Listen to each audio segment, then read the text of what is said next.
माझं नाव डॉक्टर कस्तुरी कलबुर्गी, फिजिओथेरपिस्ट आहे by profession. माझं बालपण म्हणजे सगळं माझं महाराष्ट्रात गेलेलं आणि लग्नाच्या नंतर मी इथे दिल्लीला आलेली। माझ्या मिस्टरांबद्दल सांगावं म्हणजे तर अतिशय शांत आणि नेहमी मला माझ्या प्रोफेशनमध्ये माझ्या ॲक्टिव्हिटीजमध्ये मला ते नेहमी बूस्टअप करतात, नेहमी मला समजून घेतात। सो दॅट इज ते मला त्यांचं नेहमी कौतुक वाटतं त्या सगळ्या गोष्टी। नमस्कार। होम मिनिस्टर भारत दौरा को पॉवर्ड बाय अँटीबॅक्टेरियल एक्सोच्या या भागात मी आदेश बांदेकर आपणा सगळ्यांचं मनापासून स्वागत करतो। डॉक्टर कस्तुरी अरुण कलबुर्गी यांच्याशी आज आपण संवाद साधणार आहोत। पश्चिम विहार आनंदवन सोसायटी नवी दिल्ली इथे त्या राहतात। या घरात पाऊल टाकल्याबरोबर उजव्या बाजूच्या भिंतीवरच्या चित्राने आमच्या सगळ्यांचं लक्ष वेधून घेतलं, कारण प्रवास सुरू असतो। महाराष्ट्रातल्या वेगवेगळ्या गावांमध्ये जाऊन, वेगवेगळ्या घरात जाऊन, वेगवेगळ्या माऊलींना बोलतं करत 15 वर्षाचा काळ कधी सरला ते कळलंच नाही। आणि मग मागे वळून बघताना आम्ही घरात जाऊन घरातल्यांच्या आठवणींचा अल्बम चाळत असताना या घराने दिल्लीमध्ये मात्र आमच्या आठवणींचा अल्बम चाळला। आणि आता स्वागताचा स्वीकार करूया कलबुर्गी कुटुंबाचा।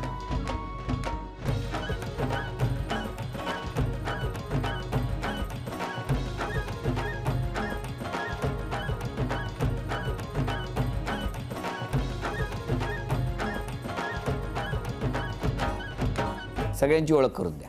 हे माझे मिस्टर। हो का? नमस्कार। नमस्कार। हे आमचे कुलकर्णी काका। नमस्कार। माझी आई। नमस्कार। माझे सासरे। नमस्कार। दादा म्हणते मी त्यांना। नमस्कार। नंतर हे काका, नमस्कार। सपकाळ काका, काकू। नमस्कार। नंतर हे आमच्या सोसायटीच्या सेक्रेटरी रेखा थोरात। हो। आणि हा आमचा समस्त आनंद परिवार। चला सगळ्यांना नमस्कार। नमस्कार। बालपण कुठलं? अकोला। तुमचं बालपण? जन्म माझा राणेबेनूरला झाला, बालपण पुणेमध्ये। मला सांगा, दिल्लीत कधी आला तुम्ही? आम्ही आलो होतो जवळपास 4.5 वर्ष झाले आम्हाला येऊन। 4.5 वर्ष। हो। तुमची ओळख कुठे झाली? आमची ओळख मेळाव्यात झाली। आम्ही ठाण्याला वगैरे मेळावा असायचं, तर तेव्हा मेळाव्यामध्ये ओळख झाली होती। मेळावा कुठला होता? आमच्या समाजाचा वधूवर मेळावा। काय असतं त्याच्यात? त्याच्यामध्ये होणारे मुलांचे आणि होणारी मुलं म्हणजे नाही सॉरी म्हणजे ज्या मला सांगा, हा मेळावा पाळण्यातच केला जातो का? म्हणजे ज्या लग्न ठरणाऱ्या मुलांच्या मुलींसाठी कुठे ठाण्यात मेळावा होतो? हा, मग त्यांचा परिचय वगैरे होण्यासाठी की त्यांची आवडी निवडी याच्यासाठी होता। आणि त्या मेळाव्यात आमची भेट झाली, पण भेटीमध्ये असं दिसलं की हिचं सर्व बॅकग्राऊंड मेडिकलचं आहे आणि माझं इंजिनिअरिंगचं आहे। मग अशा वेळेला कसं काय? म्हणजे माझा एक फिक्स्ड व्ह्यू होता की मला एक मित्र हवा, बेस्ट फ्रेंड, बरं, कोणत्याही फील्डचं असू दे, ती माझी एक होती। आणि बोलताना जाणवलं नाही पाहिजे की कोणी परक्याशी बोलते मी। मग तर मग हे आता जसं जसं आमचं पुढे पुढे होत गेलं, जसं पहिले मेळाव्यामध्ये आम्ही एकमेकांना बघितलं, मग नंतर आम्ही अरुणला बघायला घरी गेलो त्यांच्या। मग सगळ्यांचं इंट्रोडक्शन करून दिलं घरी आणि मग नंतर आम्हाला म्हटलं की तुम्हाला दोघांना बोलायचं असेल तर रूम आहे, तर तुम्ही बोलू शकता तिथे जाऊन।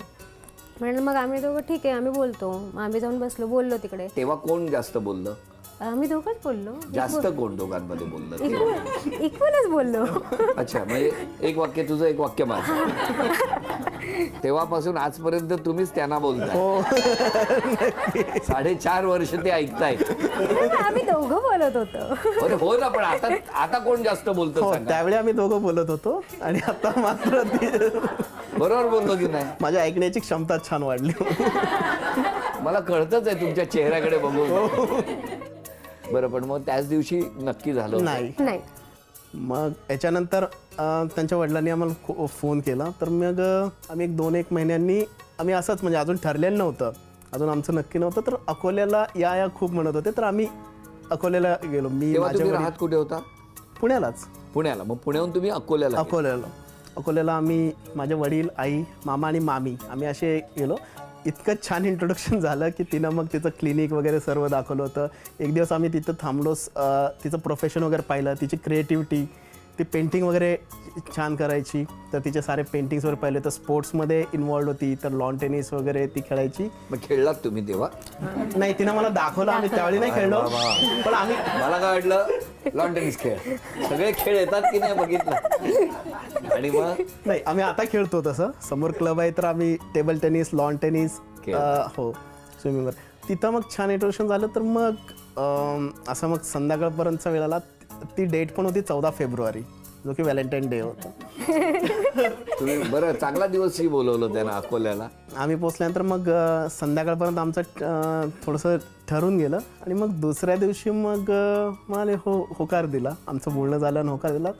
म्हणाले आता मग झालंच आहे तर मग आता कशाला आपण रुपया नारळाचा पूर्ण कार्यक्रमच करूयात. मग अर्जंटली मग तिथल्या तिथं सर्वांना बोलून रुपया नारळाचा कार्यक्रम झाला.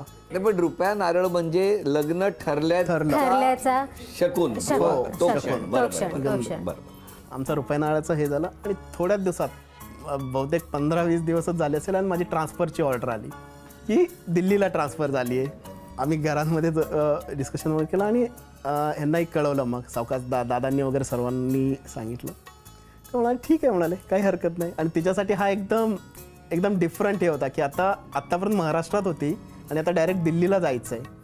पण काही तक्रार नव्हती, काही नाही. पण मग तुम्ही तिथे इतकं छान तुम्ही त्यांना लग्नाच्या आधी ती काय डिस्पेन्सरी वगैरे दाखवली होती ना, त्याचं काय मग टेन्शन नाही आलं बद्ध करून तिकडे जायचं? पहिले 6 महिने थोडे कठीण गेले, कारण की काही ओळख पाळख काहीच नाही दिल्लीमध्ये, ना कोणते डॉक्टर्स माहिती इथे.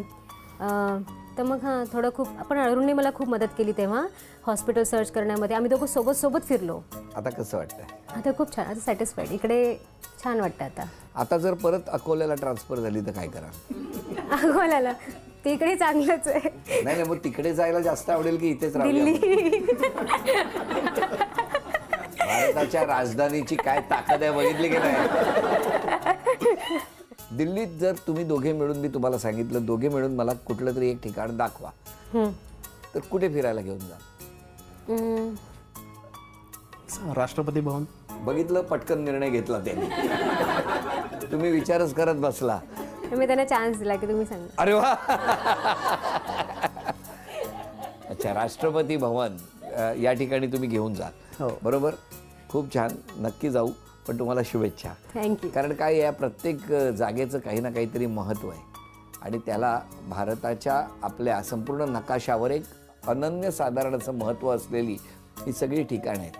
फक्त ही ठिकाणं म्हणजे पर्यटनाचं ठिकाण नाही, तर त्या पलीकडे संविधानिक सुद्धा ही ठिकाणं, आणि म्हणून त्याला खूप वेगळं महत्त्व आहे. अशा भारताच्या राजधानीत आपण राहता, आम्हाला तुमचा खूप अभिमान आहे आणि महाराष्ट्र तुमच्यासोबत आहे. तुम्हाला मनापासून शुभेच्छा. आणि या शुभेच्छांबरोबरच पहिल्या खेळात आता काय होणार बघूया. या घरामध्ये 4 वस्तू लपवून ठेवल्या. प्रत्येक वस्तूकडे पुढचं ठिकाण आम्ही लिहून एक चिठ्ठी ठेवलेली आहे. 1 मिनिटामध्ये तुम्हाला चांदीची अन्नपूर्णा घेऊन यायची आहे, जी आम्ही महाराष्ट्राची भेट म्हणून तुमच्यासाठी घेऊन आलेली आहोत. बघूया काय होणार या खेळात. 1 मिनिटात त्या चांदीच्या अन्नपूर्णेपर्यंत तुम्ही पोहोचणार का, आम्हाला बघायचं आहे.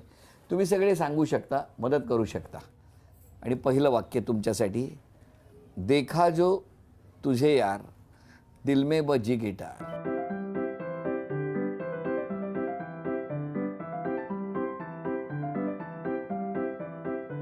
अंडे का फंडा, सुखा मेवा. सुका मेवा. अरे स्वयंपाकघरात असेल. किचनचे सुखा मेवा, सुखा मेवा. पुस्तकालय. कुठे ठेवली पुस्तकं? बेडरूम मध्ये मोठ्या बेडरूम मध्ये, मास्टर बेडरूम मध्ये. हो, सापडली. चांदीचं नाणं मिळालं, अभिनंदन. चांदीचा कुंकवाचा करंडा मिळाला, अभिनंदन. चांदीची तुळस मिळाली, अभिनंदन. तुमच्या घरामध्ये चांदीची अन्नपूर्णा सुद्धा आलेली आहे, अभिनंदन. Thank you so much. काय सांगणार मुलीबद्दल? काय नाही, माझी मुलगी खूप छान आहे आणि खूप ॲक्टिव्हिटीज आहे तिच्या, म्हणजे ते करू शकते सगळं. स्वयंपाकात पण हुशार आहे आणि मेन म्हणजे आम्हाला सगळ्यांना छान सांभाळते. बरं. हो, काही चुकलं असेल तर पण ओरडते बरं मला. आणि जावई नाही जावे पण चांगले आहेत. तुम्ही समाधानी आहात? एकदम 100%. हो 100%. सासरे बुवांकडे माहित नाही. ती आल्यामुळं एकदम काय फरक काहीच नाही वाटत. ते दोघं पण आहे ना एवढे डेअरिंगबाज आहेत ना, आम्हाला चिंता काहीच नाही. आम्ही आहे ना निवांतपणे पुण्यात राहतो. तुम्ही पुण्यात असता. आणि दोघं पण एकदम हे आहेत, कोऑपरेटिव्ह आहेत एकदम.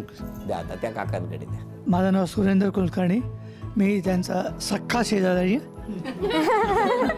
आणि तिच्याबद्दल मला सर्वात चांगली गोष्ट आवडते ती म्हणजे तिचं स्माईल. कधी बघावं तर तिचा अगदी हसरा चेहरा असतो.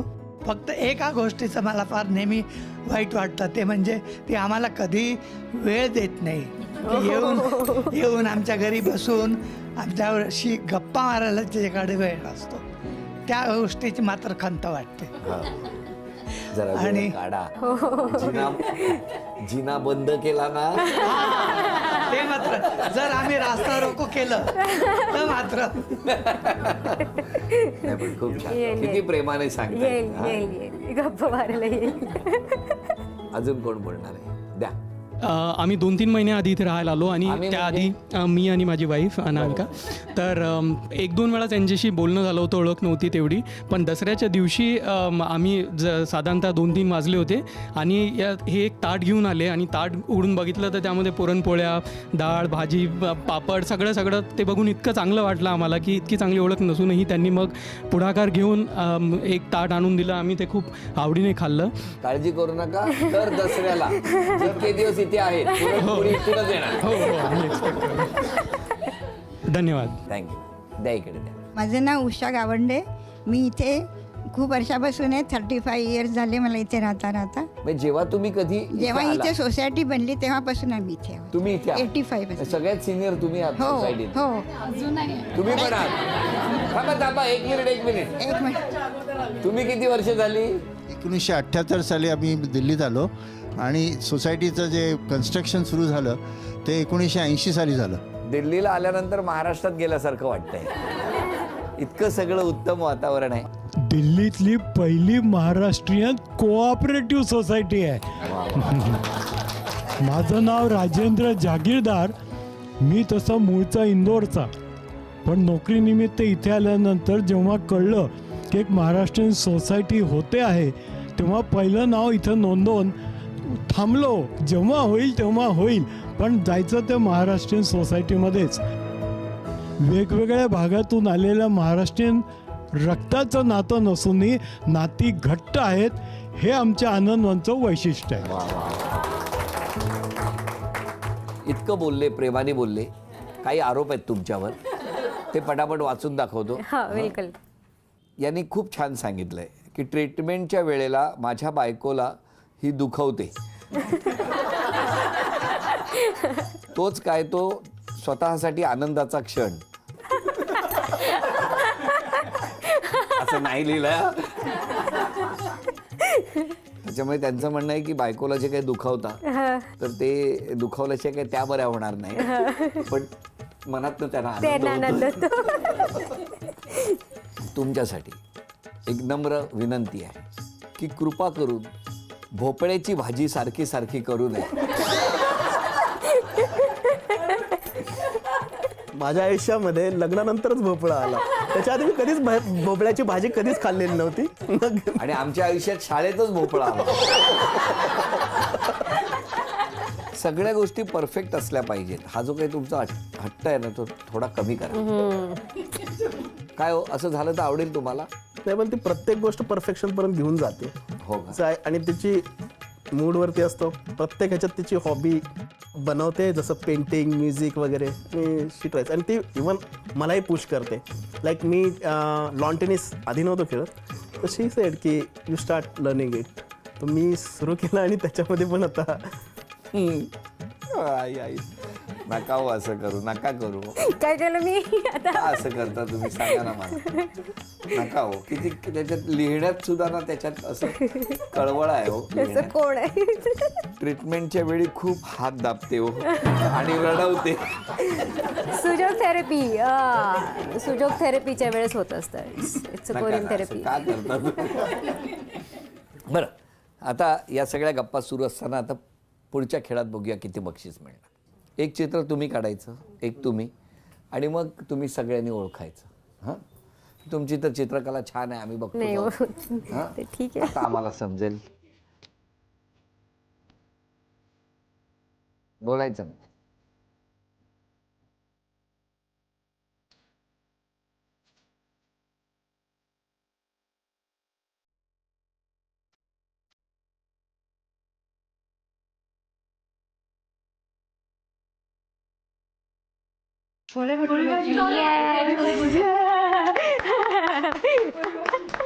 हसतायत मनापासून. आम्ही पण हसलो असतो ना, असे आम्हाला इकडे मिळाले असते. अभिनंदन, हे पहिलं बक्षीस. थँक्यू. आता तुम्ही.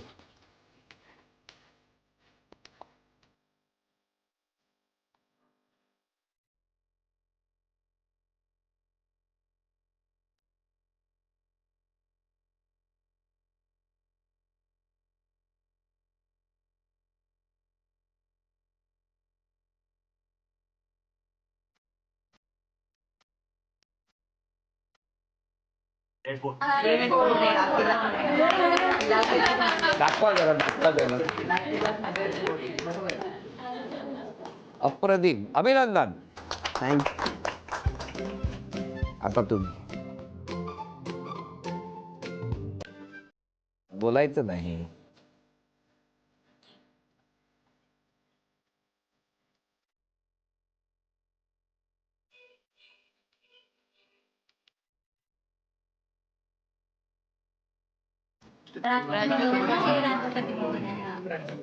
अभिनंदन, अभिनंदन, अभिनंदन. तुमच्या 3 अपेक्षा सांगा मिस्टरांकडून. असं सतत मला सपोर्ट करत राहा माझ्या प्रोफेशनमध्ये. विचारूया लगेच. काय हो? हो हो, हां, मी तर करत आहे. कुठेतरी स्टॅबिलिटी हवी घरसाठी, तर दॅट आय वॉज एक्सपेक्टिंग. बरं, तिसरी अपेक्षा. माझ्या स्पोर्ट्समध्ये मला अजून एन्करेजमेंट हवी आहे अजून, कारण म्हणजे काय त्यांनी शिट्टी वाजवायची? नाही नाही काय करायचं काय? कॉम्पिटिशन्स अजून मला करायचे आहेत. स्पोर्ट्स, स्विमिंग मला आवडतं, तर स्विमिंगचे अजून मला कॉम्पिटिशन्स अटेंड करायचे आहेत. तर ते सपोर्ट करतात, पण फ्युचरमध्ये सुद्धा मला ते सपोर्ट हवं आहे.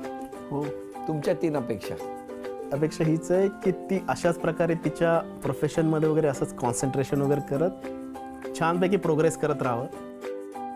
मीच कडू कारल्याची भाजी खात नाही, तर तिला थोडंसं शरीरासाठी गरजेचं आहे, तर कधी कधी ती भाजी पण घेतली. भोपळ्यावरचा राग काढलाय.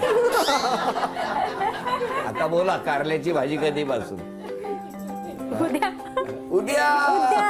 उद्याच. तिसरी अपेक्षा. तिला थोडासा विमानाचा प्रवासाचा थोडी भीती वाटते, तर ती भीती तिने घालवावी. तुम्हाला काय चालवायला देतात का? काय कशा वेळे भीती वाटते तुम्हाला? मला नेहमी तापच येतो. जायचं म्हटलं की मला ताप येतो. माझा एक इन्सिडेंट सांगतो. जेव्हा मी फर्स्ट टाइम चालू होतो, तसंच तर मी आधीच तिची भीती घालत, मी आहे तुझी काळजी घ्यायला, काही टेन्शन नको, अशा प्रकारे आम्ही गेलो. आणि नेमकं आम्हाला जी सीट भेटली होती विंडो साईडची होती. नॉर्मली तिथं जेव्हा ते एअर होस्टेस असतात ते सर्व अनाऊन्स करतात की कशी घ्यायची, नंतर जे त्या विंडोच्या जवळ असतात त्यांना येऊन ते एक इन्स्ट्रक्शन्स देतात. तर तिला मी बसवलं होतं. त्यांनी सांगितलं की बाहेर तुम्ही थोडंसं पाहिलं पाहिजे, जर काही जर तुम्हाला अशी सिच्युएशन दिसली तर तुम्ही पटकन आम्हाला सांगाल. तर हे ऐकून अजूनच तिची भीती वाटली. म्हणजे बाहेर जर म्हणजे हेही करावं लागतं का विमानामध्ये? सीट सुद्धा अशी का मिळावी? मग काय, मी खूप भिली होते तेव्हा, कारण की नेहमी मला ते बघावं लागायचं ना, त्याचे पंखड. आम्ही भाग्यवान आहोत की तुम्ही दरवाजा उघडून नाही बघितला. बाहेर तर कोण आलेलं नाही ना. तुम्ही काय करता अशा वेळेला मग? मी त्याला सपोर्ट करतो, काही नाही होत म्हणतो, मी आहे तुझ्यासोबत, काही जरी झालं तरी सोबतच होत ना आपण, काही टेन्शन घ्यायचं. मी त्यांना म्हणते, एखाद्या ट्रेन खराब झाली, पटरीवरनं उतरली, जमीन आहे उतरायला, तू वरती काय झालं, मी कुठे उडी मारू? तुम्ही नकाशा घेऊन बसा, कुठे उडी मारली की अकोल्यात कसं जाता येईल ते बघा. हसत राहा, आनंदात राहा. तुम्हाला शुभेच्छा, संपूर्ण कुटुंबाला शुभेच्छा. आणि या शुभेच्छांबरोबर क्षण आलेला आहे तो सन्मानाचा. दिल्लीतल्या या महाराष्ट्र सोसायटीमध्ये नवीनच राहायला आलेले आहेत, बरोबर आहे. आणि महाराष्ट्रातून माहेरची ओटी घेऊन आम्ही झी मराठीचं कुटुंब आलेलं आहे. तर तुम्ही आता त्यांची ओटी भरायची. आम्ही साक्षीदार सगळे.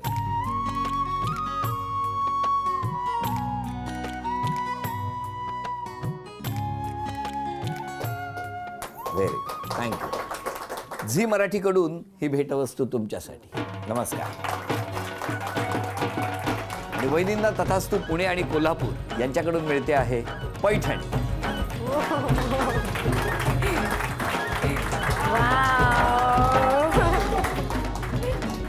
अभिनंदन. झी मराठीकडून एक आठवण तुमच्यासाठी.